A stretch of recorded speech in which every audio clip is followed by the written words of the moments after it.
Boa noite, irmãos. Um prazer estar aqui mais uma vez para dar continuidade à nossa série de estudos aí, às quartas-feiras.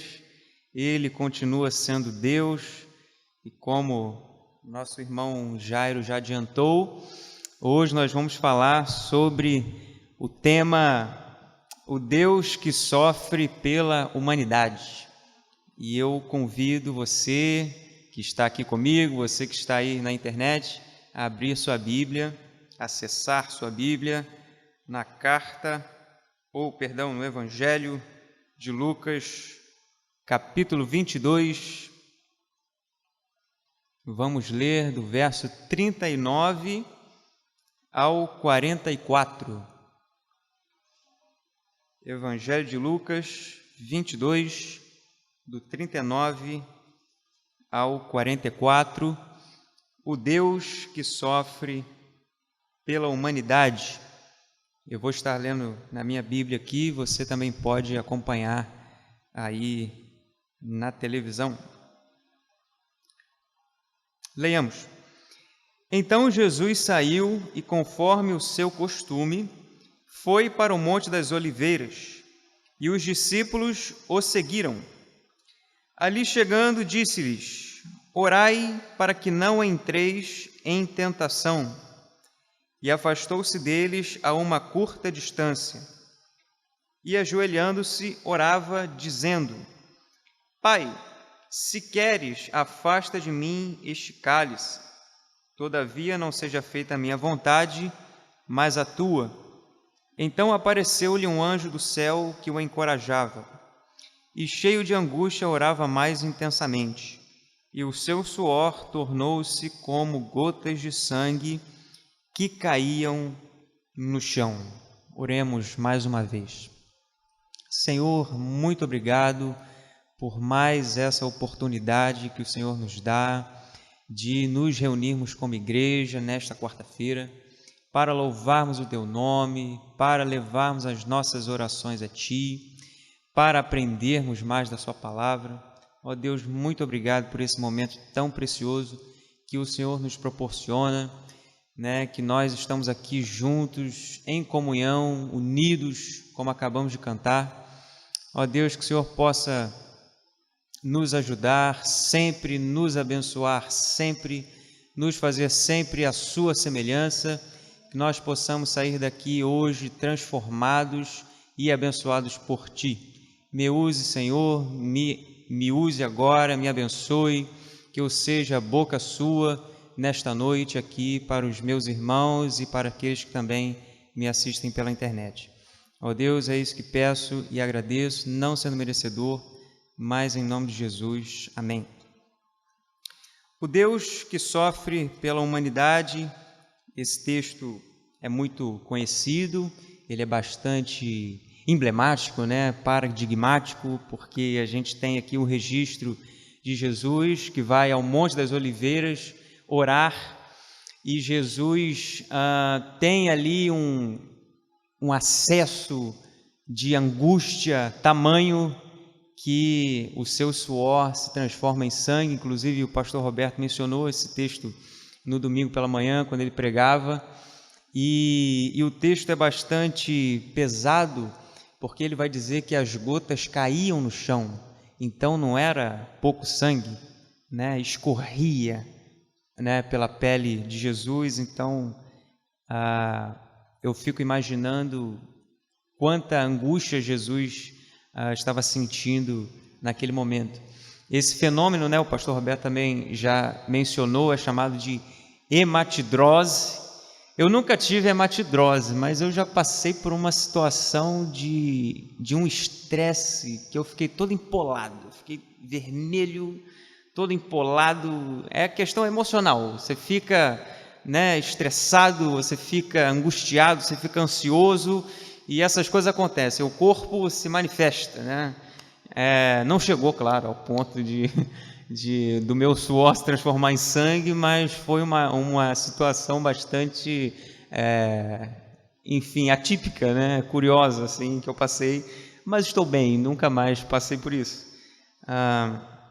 Bom, irmãos, mas é um texto muito conhecido, mas eu gostaria, eu costumo fazer sempre isso, a gente mencionar um pouco também das passagens anteriores a esse versículo, porque elas nos ajudam a enriquecer um pouco mais a nossa leitura acerca, desse trecho que nós lemos. Se você passar o olho aí na sua Bíblia, você vai perceber que Jesus e os discípulos tinham acabado de cear juntos, a ceia tinha acontecido, eles se reuniram, Jesus distribuiu o pão, Jesus distribuiu, o cálice para os discípulos, ceou junto com eles, mas eu gostaria de destacar alguns episódios, anteriores aqui a essa passagem que nós lemos. O primeiro deles já está no início, do capítulo, é que aparece ali o plano de Judas para trair Jesus. Judas já estava ali tramando, como que ele iria entregar Jesus, às autoridades ali, de que forma ele faria isso. Então ele já estava traçando o plano dele, depois, em seguida, Jesus dá as orientações aos discípulos a respeito da ceia, aonde que eles deveriam ir, com quem que eles deveriam falar. Vai lá na cidade tal, fala com a pessoa tal, ela já vai ter o lugar preparado, vocês vão lá, preparem tudo, arrumem tudo, porque mais tarde nós vamos lá cear. E os discípulos vão e fazem tudo conforme Jesus havia dito. E eles participam ali da ceia, como eu falei, Jesus distribui os elementos, mas o curioso é que os discípulos, no meio da ceia, mesmo tendo acabado de serem servidos por Jesus, de terem recebido o corpo de Jesus e o sangue de Jesus, e o próprio Jesus faz questão de dizer isso: este é o meu corpo, este é o meu sangue que eu dou em favor de vocês.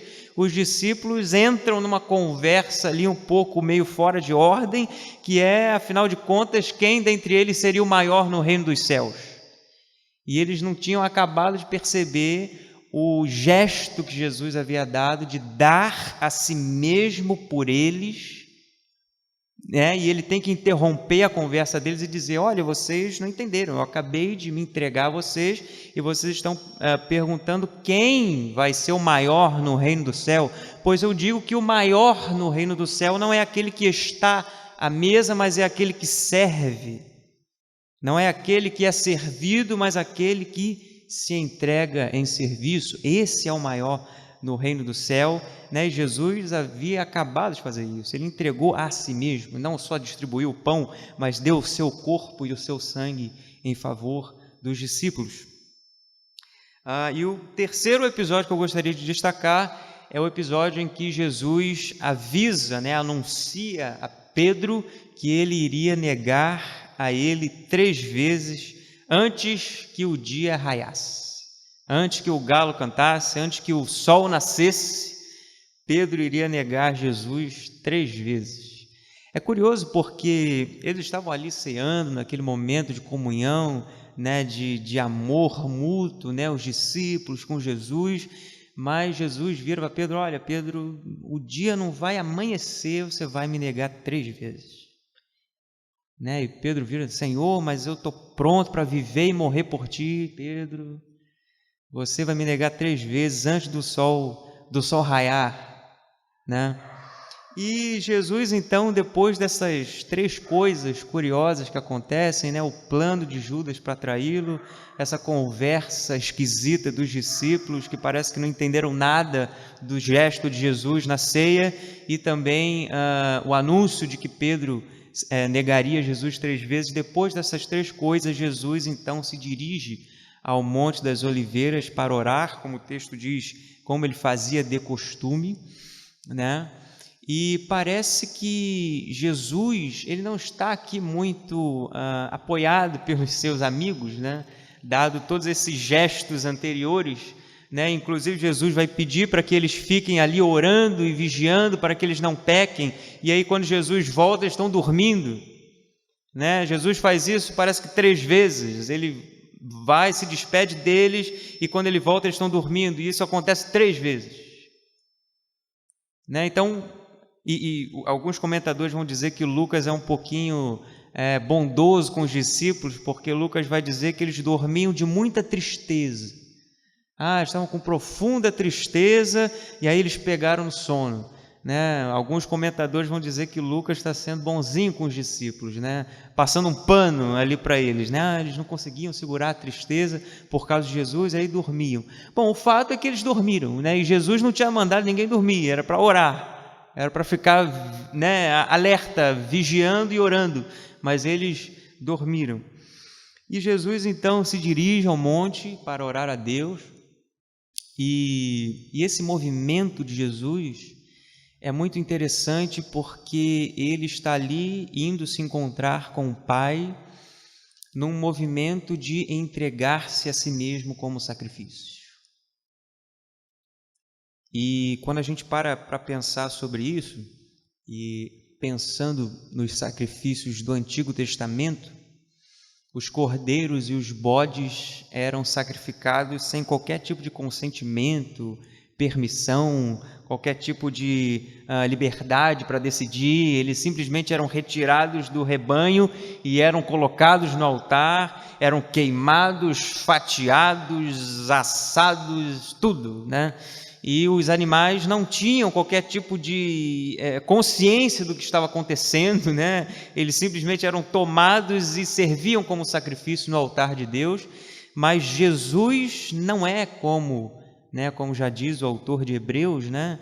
Não é como os bodes e os cordeiros, mas Jesus se entrega a si mesmo. Ele não é tomado, mas ele se dá. Ele mesmo se coloca sobre o altar do Senhor, não é? Consciente da sua missão, consciente do que ele é, consciente do que ele irá fazer, consciente do que o aguarda. Jesus se entrega ao Pai para ser sacrificado, moído, queimado, não é? E esse é o movimento que Jesus faz ali nesse momento de oração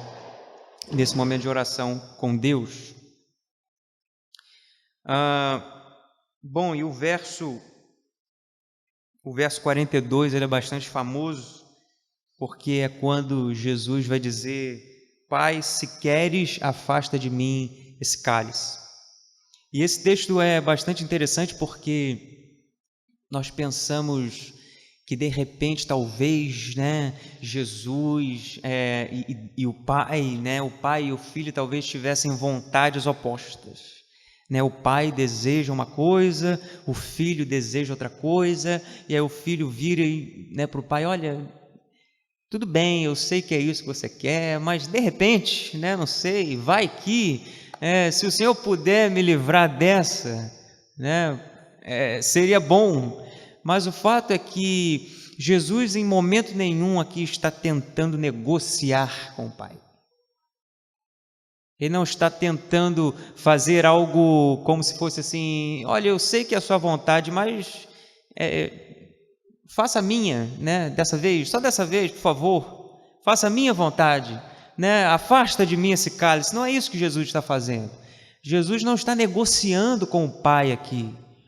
Na verdade, o texto ele é muito preciso em dizer que Jesus orava de joelhos.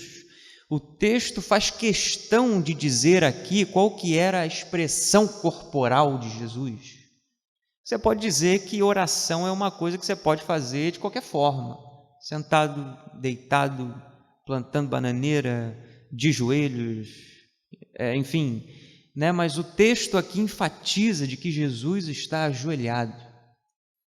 E estar ajoelhado é você estar completamente submisso, é você estar desarmado, é você estar entregue ao poder de outro. Quando você se ajoelha, você se coloca indefeso, você se coloca submisso, e é isso que Jesus está fazendo. Jesus desejava cumprir a vontade do Pai desde antes de dobrar os seus joelhos.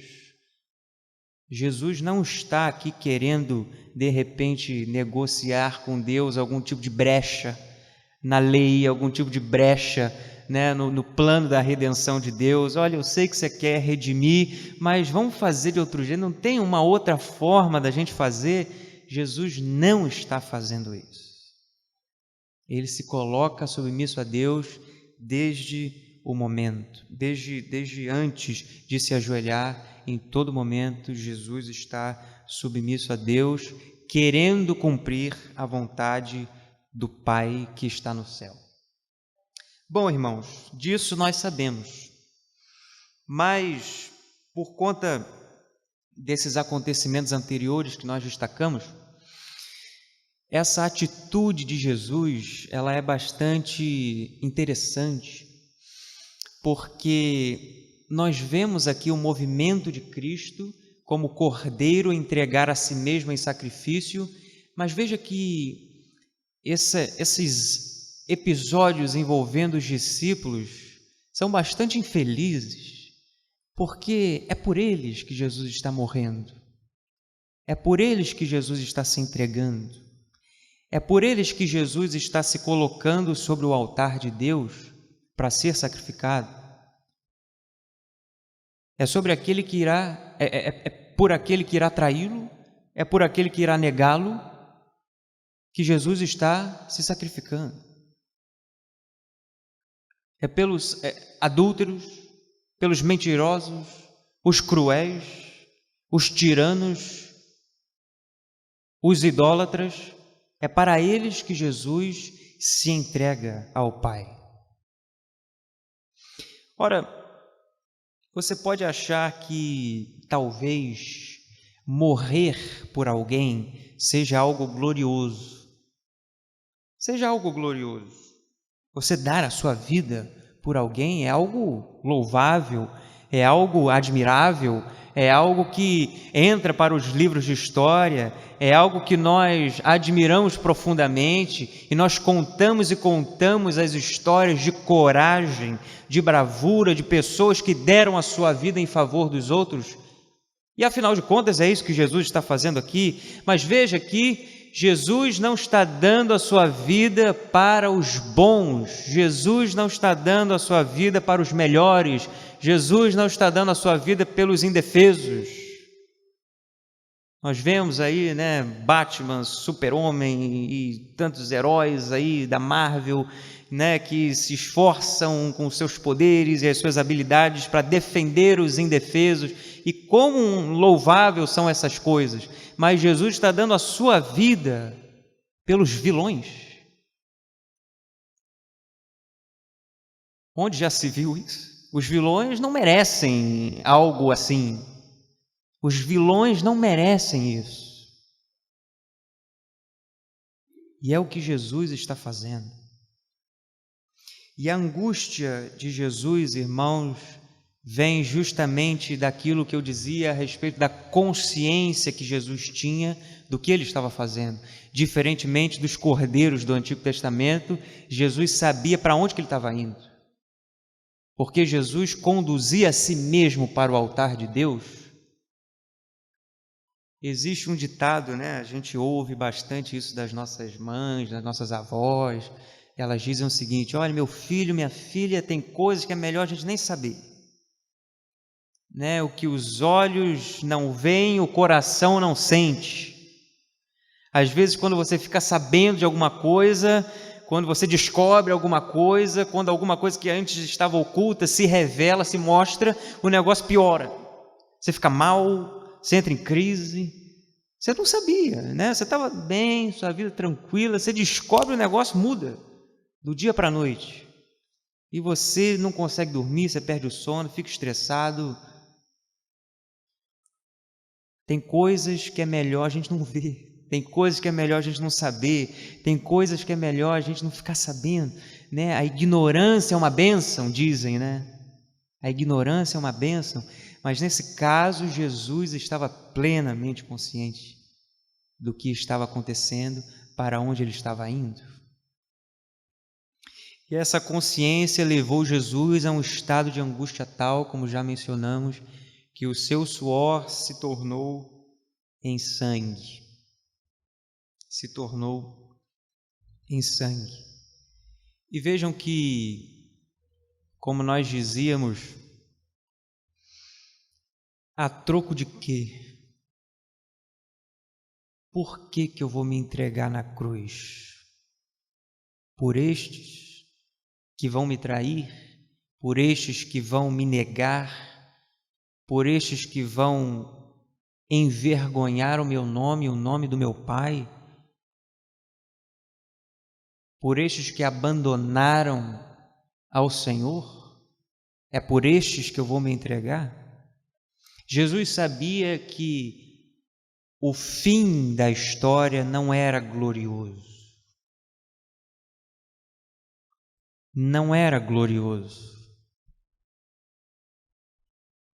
Nós vemos, e Jesus está inserido nesse contexto, um contexto greco-romano. Você tem as grandes epopeias gregas, Aquiles, Odisseu, heróis gregos. Aquiles deu a sua vida também, morreu no campo de batalha, mas o nome de Aquiles era louvado pela sua coragem e bravura, porque Aquiles empunhava a sua espada e não tinha quem o derrotasse. E Aquiles era o grande guerreiro em todas as batalhas, e por isso seu nome foi lembrado, é lembrado por toda a eternidade. Mas qual era o fim de Cristo? Cristo não tinha espada nas mãos. Cristo não derramava o sangue do seu inimigo, muito pelo contrário, Cristo entregava-se nas mãos dos seus inimigos. Cristo se entregou a eles, mudo, completamente rendido. Cristo sabia que o seu fim não seria glorioso. Afinal, que glória há em morrer pelos vilões, em morrer pelos piores, em morrer pelos mentirosos e enganadores? Que glória há nisso! Mas como nós lemos, inclusive, neste culto, em João, me esqueci o texto, mas que não há maior amor do que naquele que dá a sua vida pelos seus amigos. Eu escutava uma mensagem do dia de ontem, eu simplesmente botei lá para ouvir, não tinha nada relacionado à nossa reflexão de hoje, mas eu consegui extrair alguma coisa dali muito interessante. E a pessoa que pregava estava falando sobre amizade, era o tema, né, da reflexão, sobre amizade. E ele trouxe algumas referências interessantes sobre o tema da amizade. E ele nos levou até um filósofo grego chamado Aristóteles, que dizia que a amizade era uma coisa vivenciada entre virtuosos. Existem 3 tipos de amizade que você pode ter, segundo ele. Ele dizia que você pode ter uma amizade útil, por exemplo. Você é amigo de alguém porque essa pessoa, de repente, te dá algum retorno financeiro, te dá algum status, a pessoa melhora a sua condição na sociedade de alguma maneira, né? A gente, por exemplo, quando a gente abre uma empresa, é bom a gente fazer aquilo que chamam de networking, né? Você vai tendo contatos aqui e ali, né? Porque aí quando você precisar, você tem aquele amigo, né?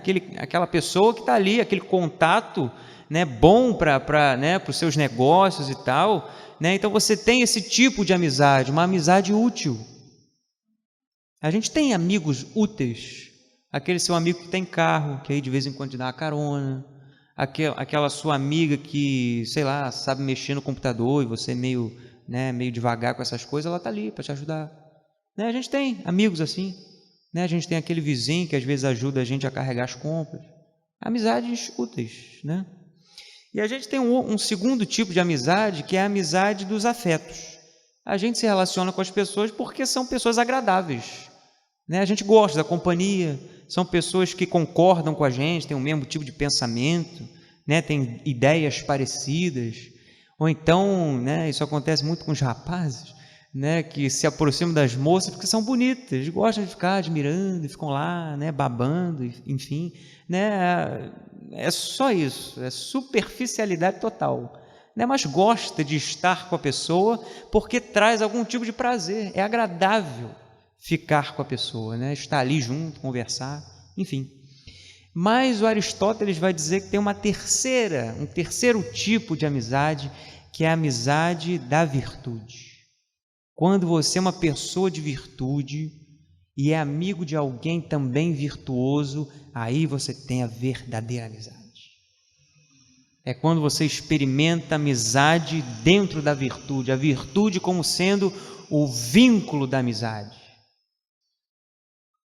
Quando a pessoa é justa, temperante, né?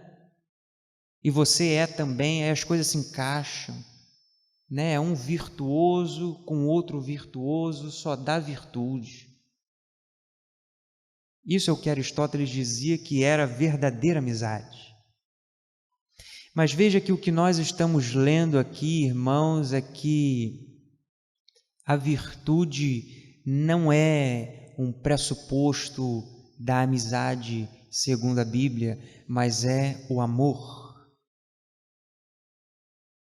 Jesus está amando aqueles que o traem. Jesus chamou de amigos aqueles que o negaram. Jesus chamou de amigos aqueles que foram injustos com ele. Jesus chamou de amigos, de queridos, de seus filhos, aqueles que o traíram. Muito mais do que virtude precisamos ter o amor. O amor é o verdadeiro vínculo da amizade. E esse ato de Jesus, então, se entrega a estes que o decepcionaram em absolutamente tudo, e ele se entrega voluntariamente a estes. É muito interessante nós pensarmos essa lógica nos dias atuais.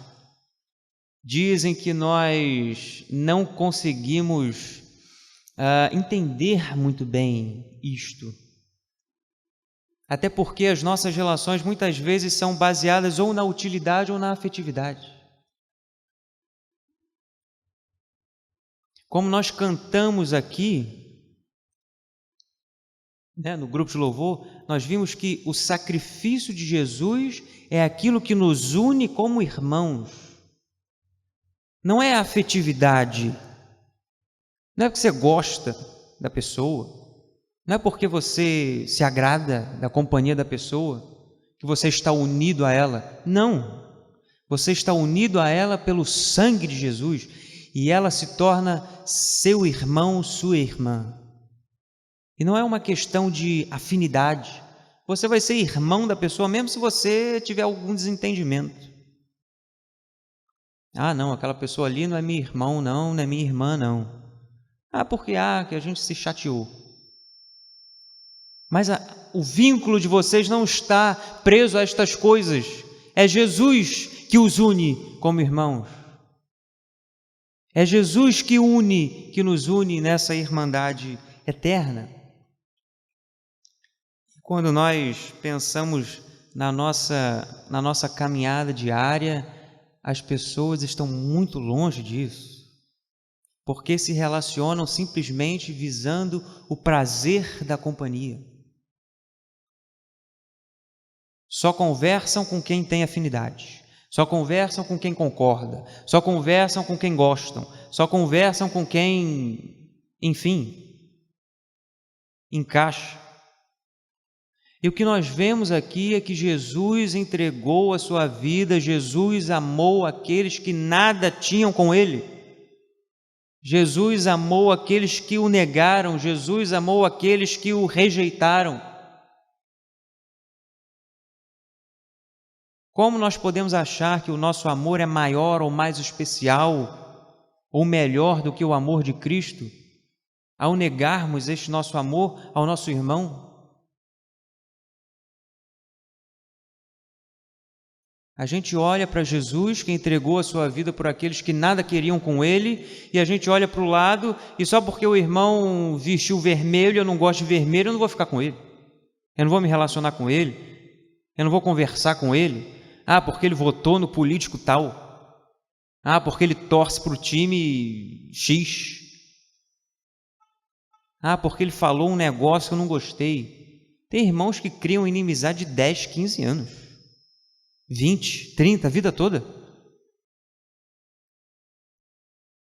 E a gente olha para esse movimento de Jesus, e nós ficamos como que os discípulos acabaram de ver Jesus se entregando a eles, dando o seu corpo e o seu sangue, e o que eles vão conversar? Quem é o maior dentro, no reino de Deus? Será que sou eu? Será que é você? Quem será que é o maior no reino de Deus? Nós ficamos assim,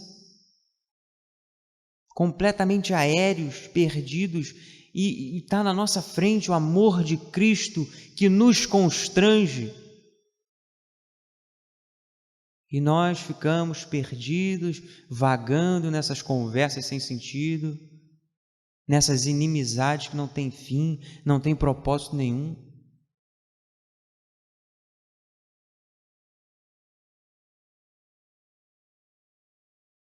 Irmãos, o tema da nossa mensagem, da nossa reflexão é o Deus que sofre pela humanidade, mas nós não podemos esquecer que o Deus que sofre pela humanidade também sofre por causa da humanidade. Nos momentos que nós temos de ceia, em que nós promovemos esse memorial, é sempre importante que nós não apenas cultivemos gratidão, mas também arrependimento. Porque a dor e o sofrimento de Jesus foram por mim e por você, mas também por causa de mim e por causa de você. Jesus sofreu por causa do seu pecado. Jesus sofreu por causa do meu pecado. Nós devemos cultivar, além de gratidão, arrependimento, porque o arrependimento é o que nos coloca no caminho certo, Arrepender-se é voltar atrás, é mudar de direção, é sair de onde se estava caminhando para o caminho de Deus. Arrependimento além de gratidão. Irmãos, quando nós tomamos consciência disso, nós somos muito mais amáveis em tratar os nossos irmãos. Por que muitas vezes nós somos afoitos, como dizem por aí, em cancelar o nosso irmão, o nosso irmão fez tal coisa. Cancela ele, exclui da igreja, afasta, deixa ele longe. É interessante que às vezes a gente pensa a igreja como sendo um corpo dividido em duas classes, Uma classe de pessoas que tiveram seu pecado descoberto e aquelas outras que ainda são, ainda escondem bem. Mas no fim das contas, irmãos, todos nós caímos. Todos nós caímos. A única diferença é que eu consigo esconder melhor que os irmãos. A única diferença é que eu ainda consigo, abafar, botar debaixo do tapete. Essa é a única diferença. Mas todos nós caímos. E nós queremos sempre eleger um bode expiatório, A gente sempre quer eleger um culpado para as coisas, achando que o mundo estaria melhor sem aquela pessoa. Nossa, mas fulano fez isso. Exclui ela. Arranca fora, porque a igreja vai ser muito melhor sem ela. A igreja vai caminhar muito melhor sem aquela pessoa. E a gente se esquece de olhar que nós também afundamos a igreja diariamente com o nosso pecado. E se não é a graça de Jesus para sustentar isso aqui, irmãos, nós ruiríamos até as fundações. Mas nós somos completamente intolerantes com o pecado do nosso irmão, porque achamos que Deus, de alguma maneira, tem os seus preferidos, e que nós somos melhores que os outros, e que nós temos mais virtudes, e que a gente tem menos pecado, e que por isso a culpa não é nossa, a culpa é do outro. Ah, mas o outro fez o pecado tal, né? Aquele pecado ali não pode. Eu tenho os meus pecados, mas os meus são pecadinhos, né? É menos. Mas aquele pecado do irmão é inadmissível. Nós vemos isso o tempo todo na lógica humana. É porque os irmãos são de mais idade, graças a Deus por isso, porque eu sou mais jovem, então estou mais na internet. É uma coisa de louco, irmãos. Todos os dias tem uma pessoa sendo linchada. E o que é o linchamento? É você justamente colocar sua raiva em cima da pessoa. É só isso, é extravasar raiva, ódio em cima de alguém. Tem uma história extremamente trágica que aconteceu. Uma mulher caminhava, né, na praia assim, e alguém de repente olha aquela mulher e diz: aquela ali não é aquela mulher que fez tal e tal coisa, que matou, que fez isso, que fez aquilo? Bastou uma pessoa. As pessoas começaram a vir, bater na mulher e linchar a mulher e agredir a mulher, e no final das contas descobriram que não era ela. Muito provavelmente algumas pessoas que se envolveram ali nem estavam sabendo do caso de uma mulher que fez e aconteceu. Elas só foram junto, enfim, né, despejar o seu ódio sobre alguém. E nós fazemos isso porque não temos consciência do nosso pecado. E o sacrifício de Cristo Jesus, Ele paga todos os nossos pecados. Por isso, irmãos, nós temos que olhar para esse sacrifício, para esse sofrimento de Cristo, como também uma lembrança da nossa miséria. Uma lembrança do quão caídos estamos e do quão dependentes estamos da graça de Deus. Deus sofre por nós, irmãos, e tudo isso é misericórdia e graça. Não merecemos absolutamente nada disso de Deus, mas Deus nos dá por amor. E é este amor, segundo este amor, que nós temos que viver, segundo este amor que nós temos que nos relacionar uns com os outros. Amém, irmãos? Vamos orar mais uma vez. Ó Deus, mais uma vez agradecemos a Ti por esse momento, que o Senhor possa continuar nos abençoando, que o Senhor possa continuar despejando o Seu amor sobre nós, porque sem Ele nada somos, sem Ele nada podemos fazer. Ó Deus, não negue sobre nós a Sua graça, a Sua misericórdia, o Seu auxílio, a Sua provisão. Que o Senhor venha sempre com sustento às nossas almas, porque precisamos de Ti para caminhar. Ó Deus, sustente esta igreja, que o Senhor dê a esta igreja um coração amoroso, segundo a Sua palavra, que nós possamos amar uns aos outros e que nós possamos olhar para o sacrifício do Seu Filho amado Jesus na cruz como sendo o símbolo do amor do Senhor por nós. Ó Deus, nos guarde, perdoe os nossos pecados, nos dê sabedoria para que nós possamos viver os nossos dias segundo aquilo que o Senhor deseja para nós. Ó Deus, é isso que nós pedimos e agradecemos, não sendo merecedores, mas é em nome de Jesus. Amém.